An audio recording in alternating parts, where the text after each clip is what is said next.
Welcome to yummy recipes. Sankranti పండుగ సంబరాలు ఎలా జరుగుతున్నాయి? పండగకు పిల్లలందరూ ఇళ్ళకు వచ్చేసారండి. ఈ సంక్రాంతి పండుగ అందరూ సంతోషంగా జరుపుకోవాలనుకుంటున్నాను. ఈరోజు నేను బియ్యం పిండితో కాకుండా వెరైటీగా చేస్తున్నానండి. ఇక్కడ వచ్చేసి నేను చూపిస్తున్నా కదా ఎంత సౌండ్ వస్తున్నాయో, ఎంత కరకరలాడుతున్నాయో.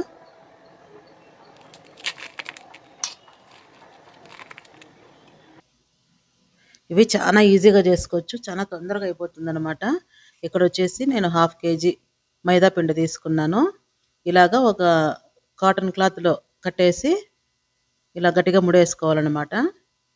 అంటే మంచి పిండి తీసుకోండి, ఫ్రెష్ది, పురుగు గిరుగు లేకోకుండా చెక్ చేసుకొని ఇలాగ ఒక స్టీమర్లో పెట్టుకోవాలి. నేను ఇక్కడ ఇడ్లీ కుక్కర్లో పెట్టుకుంటున్నాను. అడుగున ఒక చిన్న స్టాండ్ వేసేసి కొన్ని నీళ్లు పోసేసుకొని గిన్నె పెట్టేసుకొని దాంట్లో ఈ పిండి కలిపిన మూటను వేసేసుకొని ఒక 15 నిమిషాలు మీడియంలో పెట్టుకోవాలన్నమాట. అదో పక్క అయితే ఉంటుంది. ఇక్కడ వచ్చేసి కుక్కర్లో 1/2 కప్పు పెసరబ్యాళ్ళు అనమాట. ఇవి కడిగి నానబెట్టాల్సిన అవసరం లేదు, ఇలాగే ఎక్కించేసుకోవచ్చు. 1.5 కప్పు వేసుకోవాలి నీళ్లు, కరెక్ట్ సరిపోతుంది. ఒక 3-4 విజిల్లు ఇస్తే చాలు. మన పప్పు ఎంత మెత్తగా ఉడికితే అంత బాగుంటుంది. ఇక్కడ వచ్చేసి 15 నిమిషాలు అయిపోయిందండి. చూస్తాను, చాలా వేడిగా ఉందన్నమాట. అంత ముద్ద ముద్ద అయిపోయింది కదా. ఇలా చేసుకోవడం వల్ల క్రిస్పీగా వస్తాయి అన్నమాట జంతికలు. ఇంకా దీంట్లోకి మరి మనం డాల్డా కానీ బటర్ కానీ వేడి నూనె కానీ వేయాల్సిన పని ఉండదు, బాగా క్రిస్పీగా వస్తాయి. ఇలాగే కలిపేసుకోవచ్చు. అంతా ఇలాగ పొడి పొడి చేసేసుకొని జల్లెడ పట్టుకోవాలి. దీన్ని జల్లెడ పట్టుకోకుంటే ఏమవుతుందంటే మన జంతికల గొట్టంలోకి అడ్డం పడుతుంది అనమాట. అలా మెత్తగా పిసుక్కుంటూ ఆ చిన్న చిన్న ఉండల్ని పగలగొట్టుకుంటూ జల్లెడ పట్టుకోవాలి. ఇదివరకే నా ఛానల్లో అరిసెలు, మురుకులు, రవ్వ లడ్డు, వామకారాలు చేశానండి, పిండి వంటలు. మీకు అవసరం అనుకుంటే గిన చూడండి. చాలా ఈజీగా చేశాను, చాలా సింపుల్గా. ఇలాగంతా పిండి జల్లెడ పట్టేసుకున్నాక ఇందాక మనం ప్రెషర్ కుక్కర్లో పెట్టుకున్నాం కదా పెసరబ్యాళ్ళు, చూస్తాను చాలా మెత్తగా అయిపోయినాయి. చూడండి, మనము ఒక 4-5 విజిల్లు ఇచ్చేసరికి మెత్తగా ఉడికిపోయింది పప్పు. దీన్ని ఇలా రాముకోవాలన్నమాట. గంటెతోనే మ్యాష్ చేసుకోవచ్చు, లేదంటే మిక్సీకి వేసుకోవచ్చు. బాగా మెత్తగా అయిపోతుందండి.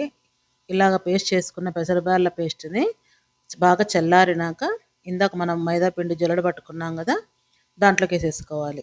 ఇది మైదా ఎందుకు తీసుకున్నానంటే అండి, చాలా బాగా క్రిస్పీగా వస్తాయి. మీరు అర్ధం గోధుమ పిండి అర్ధం మైదా అయినా తీసుకోవచ్చు, లేదంటే ఫుల్గా గోధుమ పిండి అయినా తీసుకోవచ్చు. కానీ మెత్తగా వస్తాయి అన్నమాట గోధుమ పిండి ఒకటే వాడితే. ఇలా మైదా పిండిలో అర్ధం గోధుమ పిండి కలుపుకుంటే కూడా బాగా గుల్ల గుల్లగా వస్తాయి, క్రిస్పీగా. ఇలాగంతా కలుపుకున్నాక ఒక 2 స్పూన్లంత తెల్ల నువ్వులు, 1 స్పూన్ అంత వాము ఇలా చేత్తో నలిపి వేసుకోవాలి. అలాగే తగినంత సాల్ట్. నాకు కరెక్ట్గా 1.25 స్పూన్ పట్టిందండి. అర్ధ స్పూను వేయించి పెట్టిన జీలకర్ర పొడి అనమాట. అలాగే కారం పొడి 1.5 స్పూను, అలాగే ధనియాల పొడి అర్ధ స్పూను. ఇవన్నీ బాగా కలకలపాలి. తొందరగా నీళ్ళు వేసుకోవద్దండి, ఎందుకంటే పెసరపప్పు పేస్ట్లోనే ఉంటుందన్నమాట తేమ అనేది. మనం దాన్ని చూసుకొని కలుపుకోవాలి. ఫస్ట్ అంతా కలుపుకున్నాక మనకు ఎంత కాబడుతుందో అంతే వేసుకోవచ్చు గోరువెచ్చని నీళ్ళు.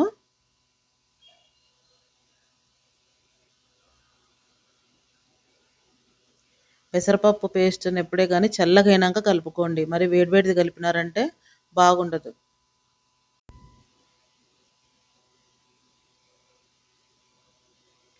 నేను సాల్ట్ చెక్ చేసి కొంచెం తక్కువ ఉంటే వేసుకుంటున్నాను, అందుకే మీకు ముందే చెప్పాను, మొత్తం అంతా ఒకటేసారి చెప్పాను అనమాట. మీరు చెక్ చేసుకొని వేసుకోవచ్చు. చూడండి, ఇలా ముద్ద కడుతుంది కదా. ఇప్పుడు చూసుకుంటూ కొంచెం కొంచెం నీళ్ళు వేసుకొని మన గోధుమ పిండి చపాతీ ముద్ద కలుపుతాం కదండి, అలా కలుపుకోవాలి.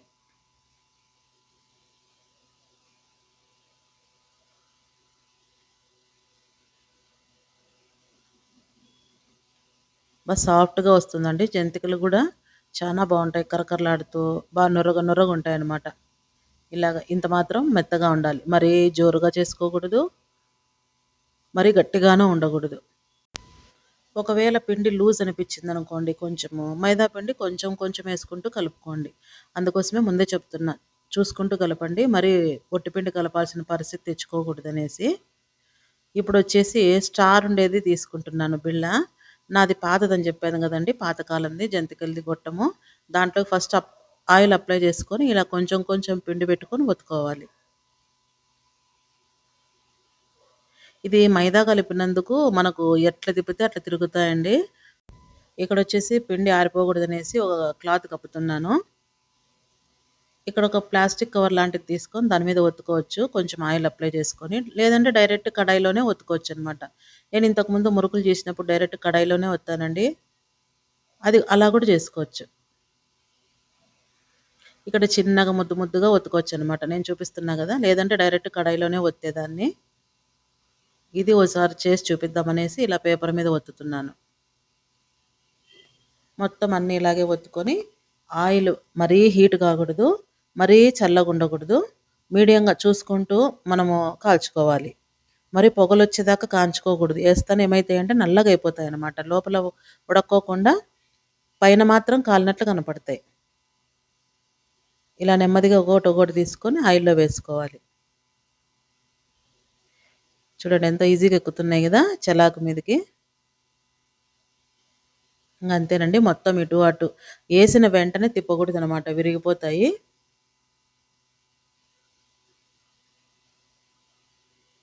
కొంచెం బుడగలు తగ్గిపోతాయి గదా! అప్పుడు మనం తిరిగేసుకుంటూ ఎర్రగా కాల్చుకోవాలి. మీడియంలో, హైలో పెట్టుకుంటూ. స్టార్టింగ్‌లోనే ఆయిల్ బాగా వేడవ్వాలండి. మరీ అవసరం లేదు. మీడియంలో పెట్టుకొని కాల్చుకోవచ్చు. అంతేనండి. చూడండి ఎంత కలరొచ్చినాయి గదా! టేస్టీగా ఉంటాయి. ఓసారి ఇవి గూడా ట్రై చేయండి. మీకు నచ్చుతాయన్నమాట. చానా బాగా కరకరలాడుతూ. ఇవి మీకు నచ్చుతాయనుకుంటున్నానండి. ఈ సంక్రాంతికి మీరు చేసుకుంటారనుకుంటాను. మరి పండగయిపోతానే పిల్లలు హాస్టల్‌లకు, పీజీలకు ఎళ్ళిపోతారు గదండీ! వాళ్ళకి కూడా కట్టియచ్చు. ఏం స్మెల్ రావు. చానా బావుంటాయి ఫ్రెష్‌గా కరకరలాడుతూ. సబ్స్క్రైబ్ చేసుకోండి, లైక్ చేయండి, షేర్ చేయండి, కామెంట్ చేయండి. మరిన్ని మంచి రెసిపీస్‌తో వస్తుంటాను. Thanks for watching.